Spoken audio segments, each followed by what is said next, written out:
Hello my students, দেখো আমরা perfect continuous tense শেখার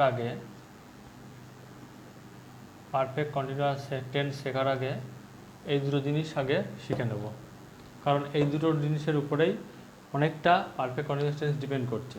দেখো তার আগে একটা কথা বলে নিই, পারফেক্ট কন্টিনিউয়াস, তাই তো?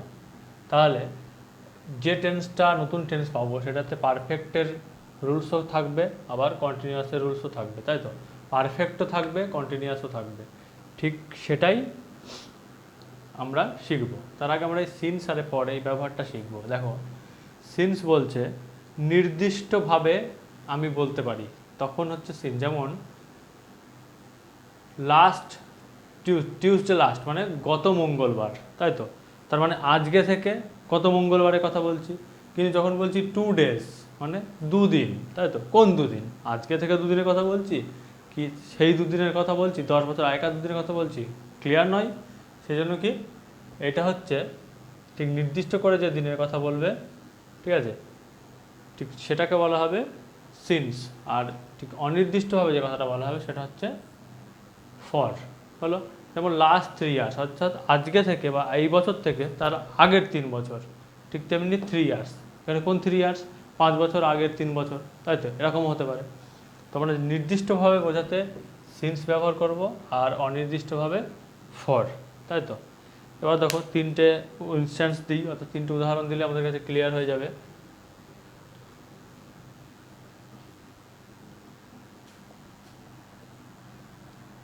দেখো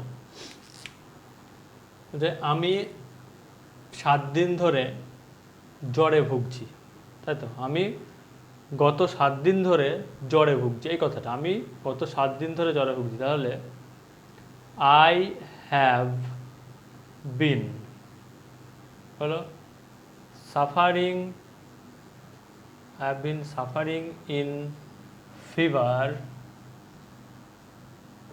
সিন্স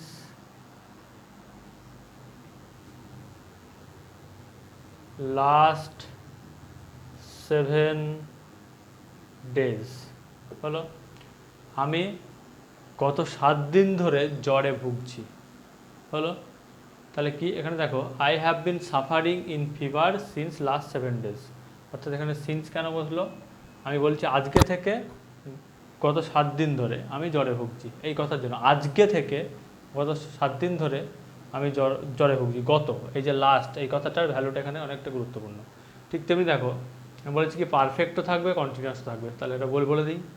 দেখো হ্যাভ, তাই তো? হ্যাভ কি পাস্ট, সরি, হ্যাভ কি পারফেক্ট টেন্সের বোঝাই যায় যে পারফেক্ট টেন্স থাকলেই সাধারণত হ্যাভ বা হ্যাজ বসে। তাহলে হ্যাভ। আর দেখো বিন, দেখো আমরা জানি প্রেজেন্ট কন্টিনিউয়াস টেন্সে বা পাস্ট কন্টিনিউয়াসে কি বি ভার্ব থাকে, কি সেগুলো? অ্যাম, ইজ, আর, তাই তো? ওয়াজ, ওয়ার, এইগুলো থাকে। বা ফিউচার কন্টিনিউয়াসেও কী থাকে? জাস্ট এই বিটা থাকে। যেমন আই উইল বি রাইটিং, তাই তো? আমি তখন লিখতে থাকবো। তো এই যে বি, এই বিটাকে, বি ভার্বের থার্ড ফর্ম হচ্ছে বিন। ঠিক এটা কি পারফেক্ট বোঝাচ্ছে, তাই তো?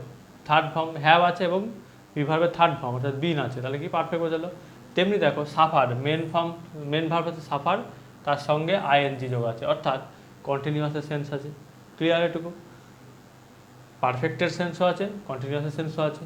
তাহলে I have been suffering in fever since last 7 days, আমি গত 7 দিন ধরে জ্বরে ভুগছি। তারপর দেখো যদি এটা লিখতাম আমি, I have been suffering in fever for 7 days, অর্থাৎ আমি গত 7 দিন ধরে, আমি 7 দিন ধরে জ্বরে ভুগছি, তাই তো? এখানে কোন 7 দিন সেটা তো বলছে না, আমি গত 7 দিন ধরে জ্বরে ভুগছি এই কথাটা বলছে, গতটা বলছে না। তাহলে গত মানে আমি ঠিক আমরা বুঝতে পারছি না। এখানে কোনো পাস্টের কথা কেউ হয়তো এখন বলছে, তাই তো? যেমন স্টোরিতে দেখি আমরা কি পাস্টের কথা যখন একজন স্পিকার বলে তখন প্রেজেন্টের আকারে বলে, তাই তো? ডাইরেক্ট স্পিচে, ডাইরেক্ট স্পিচে ঠিক তেমনিও হতে পারে। তাহলে কি এখানে নির্দিষ্ট করে বলা নেই যে কোন 7 দিন ধরে সে জ্বরে ভুগছে, তাই তো? এই 7 দিন ধরে অর্থাৎ গত 7 দিন ধরে কি না, তাই এখানে কি হলো, ফর ব্যবহার করলাম। আচ্ছা, এটা হচ্ছে present continuous, present perfect continuous টেন্সটা আমরা দেখলাম। এবার যদি আমরা পাস্ট করি, পাস্ট ঠিক এটাই, আর কিচ্ছু না। কেমন? জাস্ট এই হ্যাবের জায়গায় তুমি কি করে দাও, হ্যাড করে দাও। হলো, হ্যাবের জায়গায় জাস্ট হ্যাড করে দাও। কীরকম? আমি 7 দিন ধরে, গত 7 দিন ধরে জ্বরে ভুগছিলাম, তাই তো? বা আমি 7 দিন ধরে জ্বরে ভুগছিলাম। আর কি, আমি 7 দিন ধরে জ্বরে ভুগছিলাম। দেখো ঠিক এই ব্যাপারটাই আসছে, আমি 7 দিন ধরে জ্বরে ভুগছিলাম, আর আমি গত 7 দিন ধরে জ্বরে ভুগছিলাম। সিন্স আর ফর এটাই আসলো, শুধু জাস্ট কী চেঞ্জ হলো, দেখো এই হ্যাডটা চেঞ্জ হলো, তাই তো? পাস্ট পারফেক্টে কী চেঞ্জ হলো, জাস্ট হ্যাডটা চেঞ্জ হলো। হ্যাভ ছিল, হ্যাড হলো। এটাই তো স্বাভাবিক। আমরা জানি পাস্ট পারফেক্ট থাকলে কি হয়, হ্যাড বিন হয়। তাহলে হ্যাড চলে আসলো, হলো হ্যাড বিন হয় না, হ্যাড আর ভার্বের থার্ড ফর্ম। তাহলে বিনই থেকে যাবে, হ্যাড লাস্টে দেখে না, হ্যাড চলে আসবে। তারপর দেখো, এবার এটাকে যদি আমি ফিউচারে লিখি, অর্থাৎ আমি 7 দিন জ্বর, এটা একটা পিকিউলার টাইপের একটা সেন্টেন্স হবে। কীরকম? আমি 7 দিন ধরে জ্বরে ভুগতে থাকবো, তাই তো?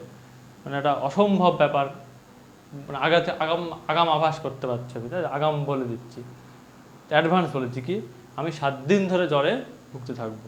তাহলে এখানে যেটা হবে কি, হ্যাডের জায়গায় শুধুমাত্র কি চেঞ্জ হবে, হ্যাডের জায়গায় হয়ে যাবে শ্যাল হ্যাভ, তাই তো? হ্যাডের জায়গায় কী হবে, শ্যাল হ্যাভ। কেন? আমরা জানি ফিউচার পারফেক্ট হলে কি হয়, ফিউচার পারফেক্ট হলেই শ্যাল হ্যাভ বা উইল হ্যাভ হয়, আর আয়ের পরে সবসময় কি হয়, শ্যাল হ্যাভ হয়, তাই তো? আই বা ফার্স্ট পার্সনের পরে কি হয়, সবসময় শ্যাল হ্যাভ হয়। তাহলে I shall have been suffering in fever for 7 days হলো। ঠিক এইটুকুই পার্থক্য, আর কিচ্ছু না। I shall have been suffering in fever since, বা এখানে সিন্স না করে এটা এরকম করো, I have been suffering in fever since just 7 days করো, সিন্স 7 days হলো। বা এটা সাফারিং এর ভার্বটাকেও চেঞ্জ করো। আচ্ছা, নতুন করে আমরা এটা লিখি, হ্যাঁ, দেখো কেমন হয়।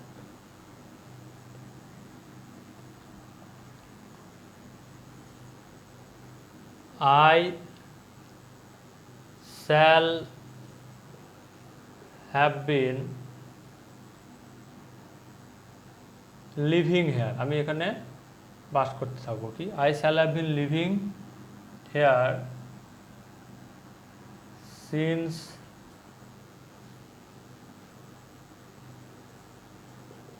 5 years হলো। অর্থাৎ এই সিন্স ব্যবহার করার জন্য বোঝাচ্ছে যে আমি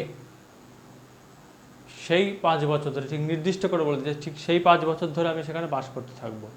ঠিক অন্যদিকে আমরা লিখতে পারি I shall have been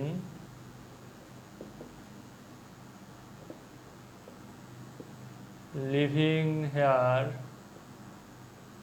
for 5 years। এখানে কোনো নির্দিষ্ট করে বলবো না কি, I shall have been living here for 5 years, আমরা সেখানে কি 5 বছর ধরে বাস করতে থাকবো। ঠিক সিন্স দুটো অর্থই কিন্তু বোঝাচ্ছে এক, দুটোর শোনাচ্ছে এক, কিন্তু যেই সিন্স ব্যবহার করছে নির্দিষ্ট করে সেই 5 বছর ধরে বাস করতে থাকবো বলছে, কিন্তু যেই ফর লেখা হচ্ছে সেই বোঝাচ্ছে অনির্দিষ্ট, মানে কোন 5 বছরের কথা এখানে বোঝা যাচ্ছে না। ঠিক এই জায়গাটুকুই আমাদের খেয়াল রাখতে হবে। ওকে, তো ফিউচার, পাস্ট বা প্রেজেন্ট, এই তিনটে পারফেক্ট কন্টিনিউয়াস টেন্সেরই শুধুমাত্র ফর্মটা চেঞ্জ হচ্ছে, শ্যাল হ্যাভ, শ্যাল হ্যাভ বা উইল হ্যাভ। ফিউচার পারফেক্ট কন্টিনিউয়াসে পাস্ট কন্টিনিউয়াস আছে হ্যাড, বিন।